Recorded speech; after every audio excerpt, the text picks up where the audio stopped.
Baik bismillahirrahmanirrahim. Assalamualaikum warahmatullahi taala wabarakatuh. Apa khabar adik-adik di luar sana? Hari ini kita belajar bersama dengan cikgu, iaitu Cikgu Haslina binti Husin. Cikgu merupakan salah seorang daripada guru pendidikan khas dari Sekolah Model Khas Bukit Jenun, Pendang, Kedah. Okey, hari ini kita akan belajar tentang Bahasa Melayu Komunikasi untuk pelajar-pelajar tingkatan 1 dengan temanya iaitu mengisi masa lapang. Okey.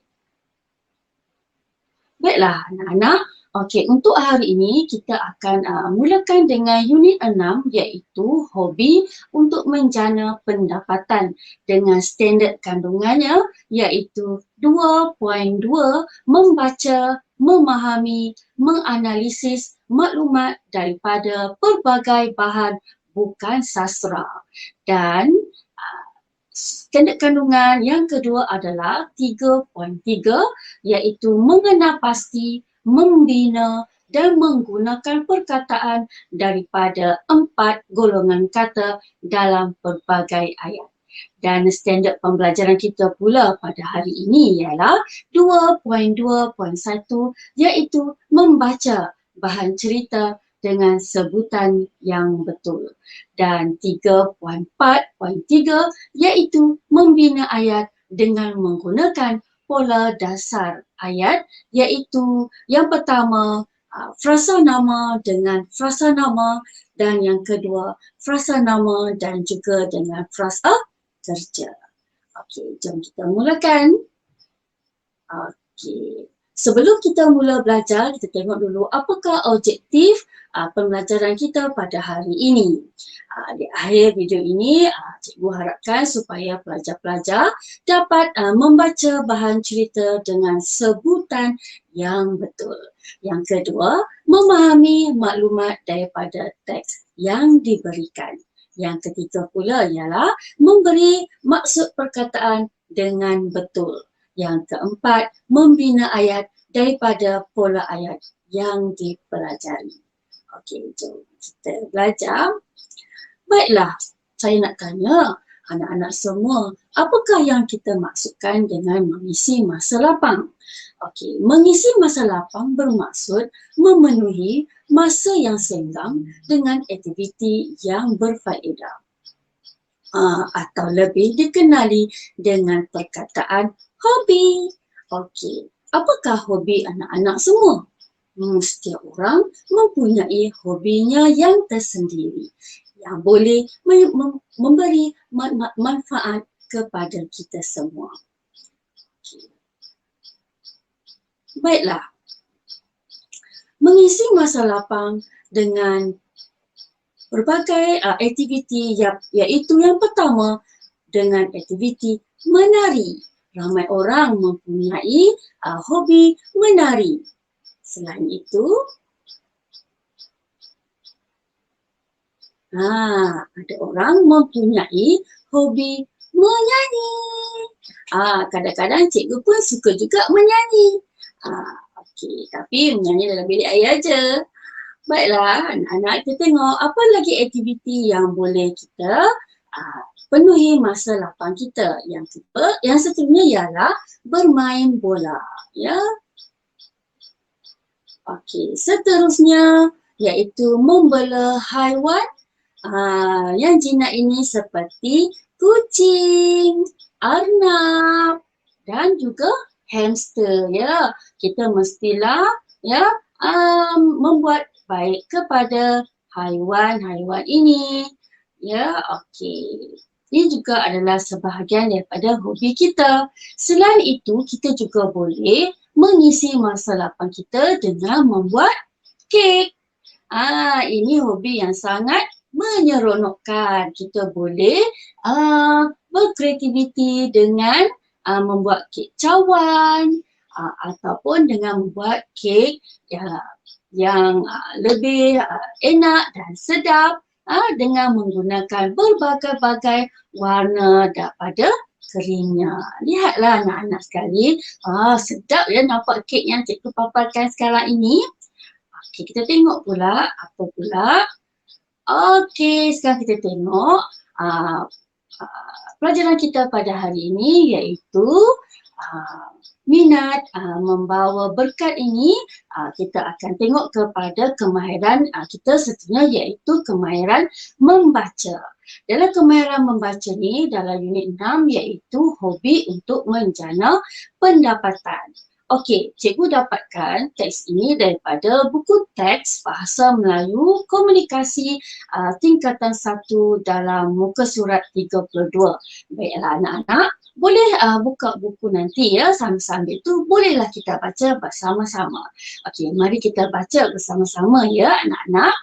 Okey, dengar ya cikgu baca. Baiklah, minat membawa berkat. Kak Lin minat membuat kek. Dia membuat kek berbagai jenis perisa. Kak Lin menyediakan kek coklat, kek pandan, kek oren dan kek strawberry. Rasa kek yang dibuat oleh Kak Lin sangat sedap. Ramai pelanggan memuji keenakan kek Kak Lin. Kak Lin menerima banyak tempahan daripada orang ramai. Dia berusaha untuk memenuhi permintaan pelanggan. Dia mengikuti kursus bakery untuk meningkatkan kemahiran membuat kek. Berkat kesabaran dan usaha giginya, kini Kak Lin memiliki sebuah kedai kek di pusat bandar. Perniagaan Kak Lin semakin maju. Ramai orang datang membeli kek di kedainya. Kak Lin turut menerima tempahan cenderahati untuk majlis perkahwinan. Dia juga mengendalikan kelas membuat dan menghias kek. Baiklah anak-anak, dah dengar kan macam mana cikgu baca? Sekarang ni cikgu ada beberapa tips supaya bacaan lebih baik. Jadi perhatikan pula pada tanda-tanda noktah. Noktah ni apa? Noktah ini adalah tanda pada titik ayat-ayat yang ada dan juga berikan perhatian pada perkataan-perkataan tertentu supaya kita boleh menekan perkataan itu dan orang yang mendengar apa yang kita baca memahami maksud perkataannya. Okey. Selain itu kita akan lihat pula ya apakah maksud perkataan yang telah digelapkan. Kita tengok ya anak-anak. Ya, cikgu sudah pun kotakkan dengan kotak yang berwarna merah perkataan-perkataan yang digelapkan, iaitu perkataan minat. Yang kedua adalah perkataan perisa. Yang ketiga, perkataan pelanggan. Yang keempat, perkataan tempahan. Yang kelima, perkataan permintaan. Yang seterusnya ialah perkataan memiliki, maju dan juga perkataan cenderahati. Baiklah, kita dikehendaki untuk mencari maksud perkataan-perkataan ini. Baiklah, kita lihat apakah yang dimaksudkan dengan perkataan minat. Baiklah, Kak Lin minat membuat kek. Minat membuat kek tentulah sesuatu yang Kak Lin suka sangat untuk membuat kek.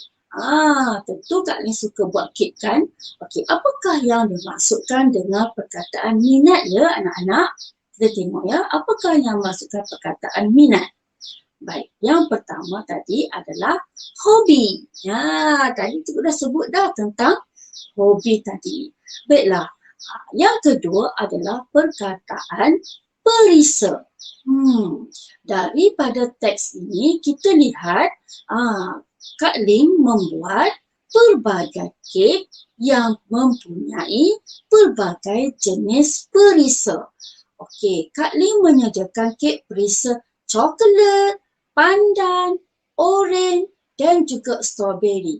Baiklah, ini menunjukkan perisa ini sesuatu yang boleh kita rasa dengan lidah. Okey, baiklah, apakah yang maksudkan dengan perkataan perisa?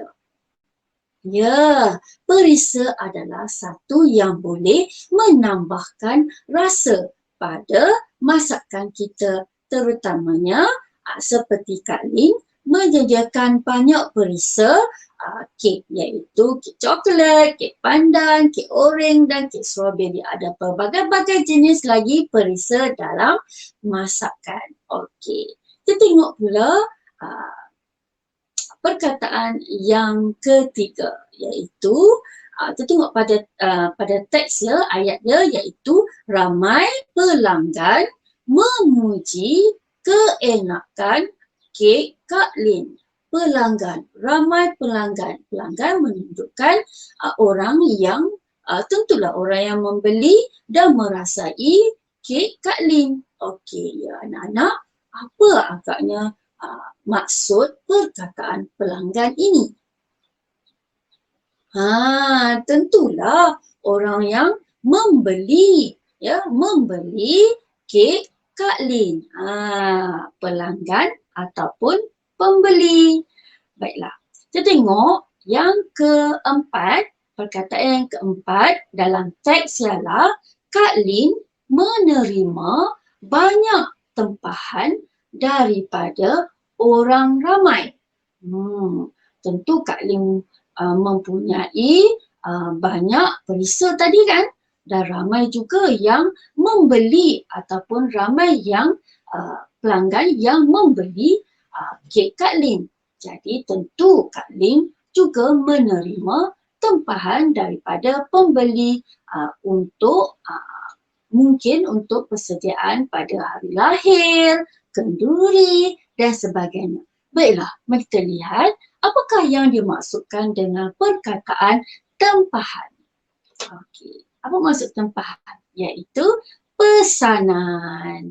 Okey, ramai orang yang memesan kek Kak Lin ni. Tentu Kak Lin sibuk menyediakan banyak tempahan daripada orang ramai. Okey, kita tengok perkataan yang seterusnya iaitu permintaan. Okey, tengok pada teks ya. Kak Lin berusaha untuk memenuhi permintaan pelanggan. Maksudnya setelah Kak Lin menerima banyak tempahan daripada orang ramai, tentulah ada banyak permintaan tertentu daripada pelanggan. Mungkin pelanggan ini nak macam ni, nak begini, nak banyakkan bilangannya ataupun nak banyakkan nak kek yang besar, nak kek yang kecil, nak kek yang nak kek cupcake ataupun nak kek yang besar tu yang boleh dipotong-potong dan sebagainya. Okey, apakah yang maksudkan dengan perkataan permintaan? Kita lihat ya, maksud permintaan iaitu kehendak. Jadi ramai pelanggan Kak Lin mempunyai kehendak yang berbeza. Iaitu ada yang nak kek yang sebagainya yang cikgu sebutkan tadi kan. Okey, kita tengok ya. Apa pula maksud perkataan yang seterusnya iaitu memiliki. Baik. Berkat kesabaran dan usaha gigih Kak Lin, kini Kak Lin memiliki sebuah kedai kek di pusat bandar. Wah, nampaknya Kak Ling sudah berjaya dalam perniagaannya dan juga hobinya. Banyak faedah ya yang kita dapat daripada hobi ini. Jadi apa yang nak masukkan dengan perkataan memiliki ini? Ya, Kak Lin memiliki sebuah kedai kek di pusat bandar. Setelah dia berusaha dengan bersungguh-sungguh, kini Kak Lin memiliki sebuah kedai kek. Apa ya agak perkataan memiliki ini? Kita boleh gantikan perkataan memiliki ini dengan perkataan mempunyai. Okey, kini Kak Lin mempunyai sebuah kedai kek di pusat bandar.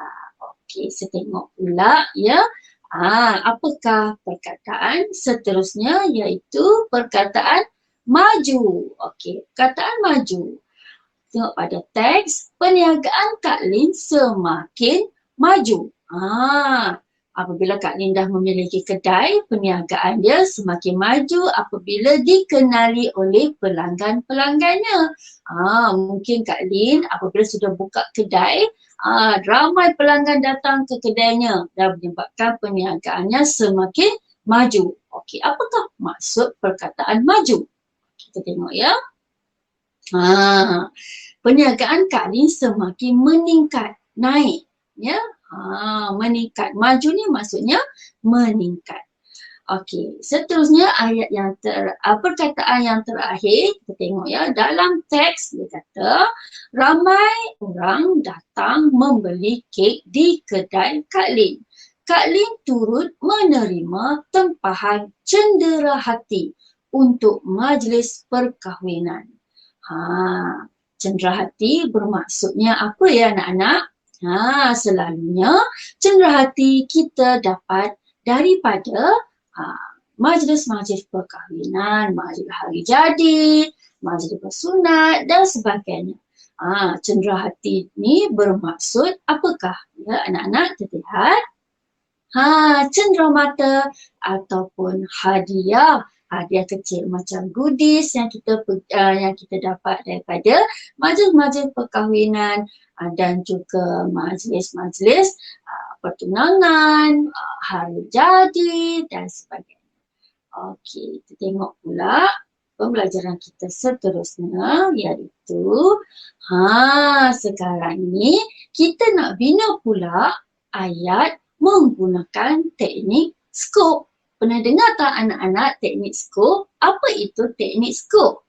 Baiklah, teknik skop adalah merujuk kepada singkatan S, K, O dan P. Jadi S merujuk kepada subjek iaitu siapa. K pula merujuk kepada kata kerja. O pula bermaksud objek. Dan P adalah perluasan. Mari kita lihat satu-satu apakah yang dimaksudkan dengan SKOP ini. Kita lihat ya secara terperinci tentang teknik skop ini. Baik, subjek merujuk kepada kata nama ataupun frasa nama. Okey, frasa nama biasanya berada di awal ayat ya. Okey, kata kerja adalah kata perbuatan. Contohnya perbuatan yang kita buat sekarang ni, cikgu sedang buat apa? Cikgu sedang mengajar, awak sedang menulis, awak sedang menonton, memasak dan sebagainya. Itu adalah kata perbuatan. Objek pula adalah kata nama ataupun perkara. Contoh objeknya bola, tingkap, mata, itu semua adalah objek ya. Dan perkara contohnya perkara rumah ataupun benda-benda yang kita rasa contohnya macam institusi, itu perkara ya. Baik, perluasan pula adalah yang bersangkut dengan seni nama. Contohnya kita bagi ayat itu lebih jelas, lebih kita nak terangkan lebih jelas kepada ayat itu. Contohnya dia merujuk kepada kata nama objek lah. Kalau kita contohnya Saya menendang adalah kata kerja, objek bola, di mana, di, kata sendi adalah di, kepada dan sebagainya. Dan ataupun kata hubung, contohnya dan, apabila, sambil, atau, tetapi, itu semua kata hubung. Keterangan contohnya macam tempat, kita letakkan contohnya perkara objek, okey. Saya menonton televisyen adalah objek, di mana? Di rumah. Itu berunsur keterangan. Baik, seterusnya pula cikgu bagi contoh ya. Contohnya Ahmad adalah subjek. Kata kerja pula adalah menendang. Objek adalah bola, perluasannya pula adalah ke tiang gol. Itu contoh yang pertama. Tengok contoh yang kedua pula. Okey, subjeknya adalah suri. Ya, kata kerja adalah memasak. Objeknya adalah nasi. Ya, perluasannya adalah dan lauk. Jadi suri, memasak, nasi dan lauk. Ya, dapat dah satu ayat. Mudah kan ya anak-anak nak buat ayat? Okey, kita tengok yang seterusnya. Okey, subjek ada ni adalah Mukminah. Ada dua perkataan. Maksudnya di sini adalah frasa nama. Okey, kata kerja memarahi objek anaknya. Ya, perluasan kerana degil. Ini sebab ya. Degil ni anak dia ni. Jadi Mukminah memarahi anaknya kerana degil. Kan senang je buat ayat. Baiklah. Yang seterusnya pula, baju itu. Baju itu juga adalah frasa nama. Kata kerja dijahit oleh. Ini adalah kata kerja yang telah dipasifkan. Pun boleh digunakan untuk membuat ayat menggunakan teknik skop. Jadi baju itu dijahit oleh Amira dengan teliti. Nampak tak perluasan dia tu ya? Kita boleh gunakan kata seni nama dengan teliti. Okey, seterusnya pula adalah subjek yang seterusnya adalah Kamil. Ya, Kamil, kata kerjanya adalah ditertawakan. Objek rakannya perluasan di kantin. Kita boleh tambah lagi perluasan itu supaya ayatnya lebih panjang dan lebih jelas. Contohnya Kamil, Kamil dan rakannya. Kita boleh perluaskan lagi subjek dia menjadi Kamil cuma kata nama.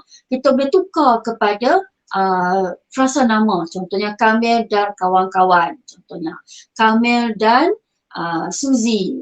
Ditertawakan oleh rakannya di kantin kerana apa? Kita boleh luaskan lagi kerana menumpahkan air. Contoh ya. Okey, seterusnya pula kita boleh bina ayat pula hari ini dengan perkataan yang tadilah. Perkataan tadi adalah perkataan minat. Okey, mari kita buat ayat ya. Okey, sebelum tu kita buat ayat dulu di sini, perkataan minat. Okey, kita akan buat ayat perkataan minat. Okey, kita akan buat ayat di sini.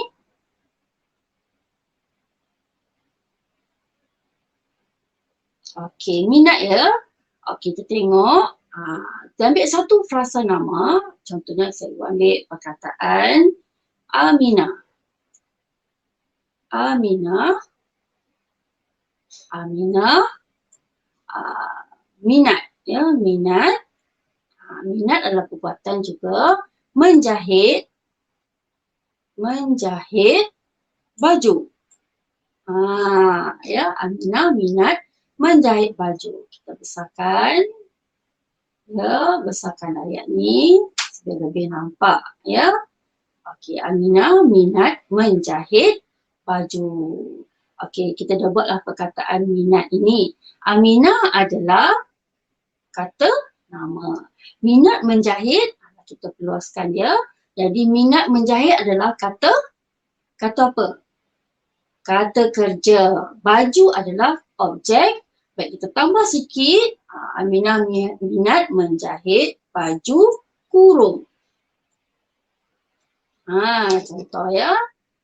Kita kecilkan sikit. Besar sangat tadi. Baju kurung untuk hari raya. Boleh tak kita buat ayat tu? Boleh. Kita boleh tambah ayat supaya ianya lebih panjang. Okey, kita tengok perkataan yang seterusnya pula iaitu perisa. Okey, kita tengok perisa ya. Ayat perisa. Okey, kita besarkan. Okey. Ais. Contohlah ais krim. Tadi Kak Lin dah buat ayat kek kan? Hari ni cikgu nak buat ais krim pula. Ais krim itu perisa coklat. Kita boleh perluaskan lagi, kita letakkan dan aiskrim itu perisa coklat dan strawberry. Wah, sedapnya aiskrim yang berperisa strawberry ni kan ya anak-anak. Okey, kita besarkan sikit. Nampak? Ya, macam tu kan. Aiskrim itu adalah frasa nama baik perisa coklat dan strawberry ya. Yang ni frasa nama dan predikatnya adalah frasa nama juga ya. Okey, kita tengok ayat yang seterusnya pula. Okey, subjek kita kena frasa nama juga kan. Okey, kita tengok pelanggan ya. Kita ambil perkataan pelanggan pula seterusnya adalah okey, kalau pelanggan kita ambil ramai. Ramai pelanggan. Maksudnya kita jamakkan dia ya. Okey, kita nak jadikan dia sebagai frasa. Kalau kata nama satu perkataan saja, kita nak frasa nama. Okey, frasa kita panjangkan. Jadi kita nak bagi panjang lagi frasa nama dia. Kita bubuhlah nama Mak. Mak Ngah. Kita pun nama Mak Ngah. Mak Ngah apa? Mak Ngah Minah. Nampak tak? Ya. Ini frasa saja. Saya besarkan ya. Saya besarkan sikit, tak nampak. Okey. Ramai pelanggan Mak Minah. Yang ni bukan lagi ayat. Yang ni baru frasa nama. Ada berapa perkataan? Ramai pelanggan Mak Ngah Minah. Ada 5 frasa di sini. Okey, kita tengok pula predikat dia ataupun kata kerja yang kita gunakan tadi. Membeli. Contoh ya, membeli apa? Membeli nasi lemak. Nasi lemak. Okey, membeli nasi lemak. Membeli adalah frasa ataupun kata kerja. Jadi membeli nasi lemak adalah frasa kerja. Okey, kita tambah sikit perluasan dia iaitu nasi lemak ikan bilis contoh. Ataupun kita letakkan nasi lemak di pasar. Okey, titik. Kena ada titik ya setiap kali kita buat ayat. Ramai pelanggan Mak Ngah Minah membeli nasi lemak di pasar. Okey, ramai pelanggan Mak Ngah Minah adalah frasa nama. Membeli adalah kata kerja, nasi lemak adalah objek, di pasar adalah perluasan. Nampak tak anak-anak? Okey, kita tengok pula yang seterusnya. Okey, perkataan seterusnya adalah tempahan. Okey, kita tengok ya. Tempahan, kita ambillah perkataan tempahan. Tempahan apa ya? Okey, tempahan. Besarkan sikit. Okay, nampak? Okey, tempahan kuih. Kuih apa ya? Kuih tradisional. Kuih tradisional ya. Telah apa kata kerja kita ya? telah meningkat. Contoh kita ambil perkataan meningkat. Silap eja. Meningkat. Tak ada G. Meningkat semasa musim perayaan. Okey, contoh. Tengoklah. Okey, tempahan kuih tradisional. Tempahan kuih tradisional adalah adalah frasa nama. Telah meningkat adalah frasa kerja. Telah meningkat. Telah meningkat. Meningkat itu adalah kata kerja. Semasa musim perayaan adalah perluasan. Ya. Meningkat, kalau kita nak buat meningkat apa, kita tak ada objek ya, tak ada objek di sini. Tempahan kuih tradisional telah meningkat semasa musim perayaan. Okey, ini salah satu daripada ayat menggunakan perkataan tempahan. Anak-anak boleh buat ayat lain ya, menggunakan teknik skop yang tadi. Baiklah, kita tengok pula perkataan yang lain. Ya, perkataan yang lain di sini adalah permintaan. Ya, kita tengok perkataan permintaan. Okey, permintaannya, kita tengok perkataan permintaan. Kita besarkan sikit. Bagi nampak ni. Okey. Permintaan pelitup. Pelitup muka. Okey. Pelitup muka tu apa ya anak-anak? Ya, mask. Ya, mask. Pelitup muka meningkat. Meningkat.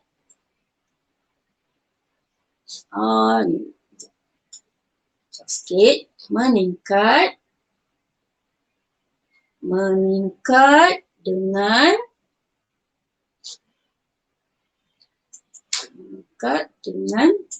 mendadak. Pada pandemik COVID-19.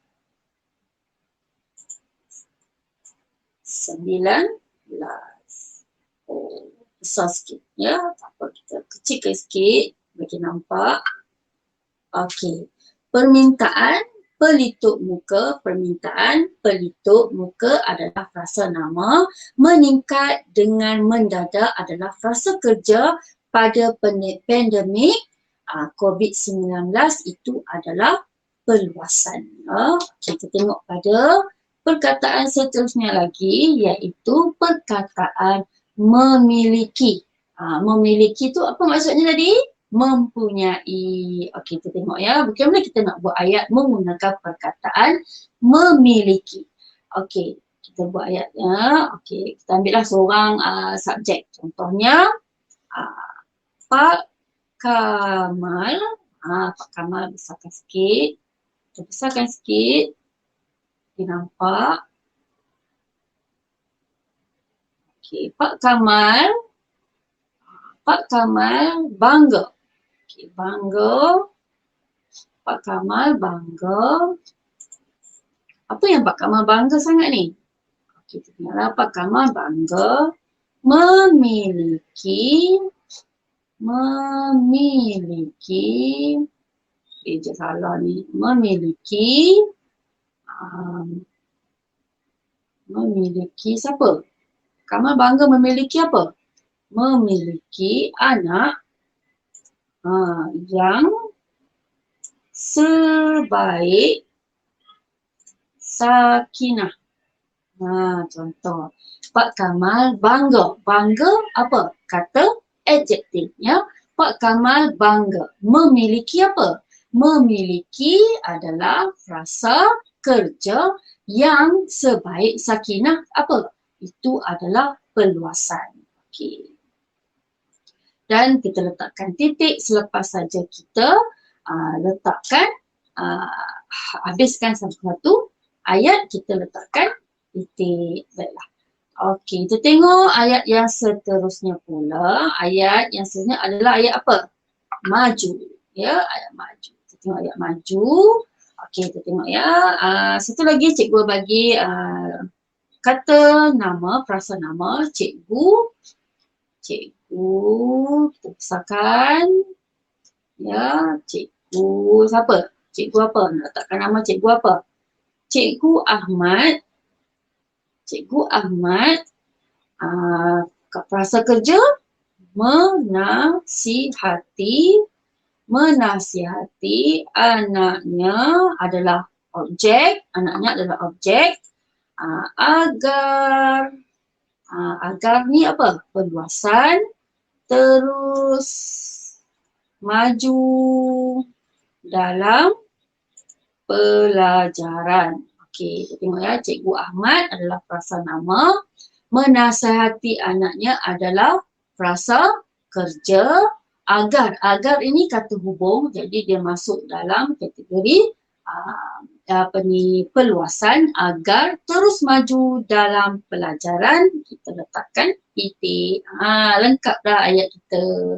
Ya, Cikgu Ahmad adalah frasa nama, menasihati anaknya adalah frasa kerja agar terus maju dalam pelajaran. Menasihati adalah frasa kerja, anaknya adalah objek agar terus maju dalam pelajaran. Silap pula tadi. Okey, tengok pula pada ayat yang terakhir iaitu ayat cendera hati. Okey, tengok ayat yang terakhir kita ialah kita tengok. Okey, cendera hati. Okey, cendera nak buat ayat cendera hati. Cendera hati ni selalunya diberi kepada tetamu kan. Kita buat ayat yang berkaitan dengan tetamu dan juga tuan rumah ya. Besarkan sikit, tak nampak ni. Okey, besarkan. Okey, tuan rumah ya memberikan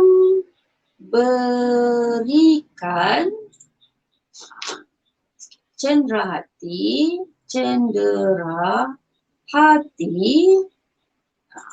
kepada tetamu yang hadir. Okey, tengok sini.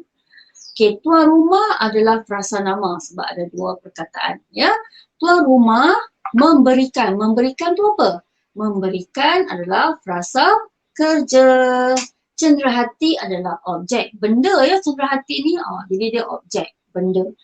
Kepada tetamu yang hadir adalah perluasan.